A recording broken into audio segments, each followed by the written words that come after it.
Would you believe me if I told you I've moved more than 15 times?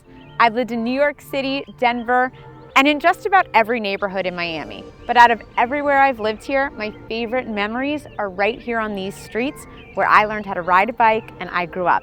I'm so excited to be featuring a property in my childhood neighborhood of Kendall. Come take a look.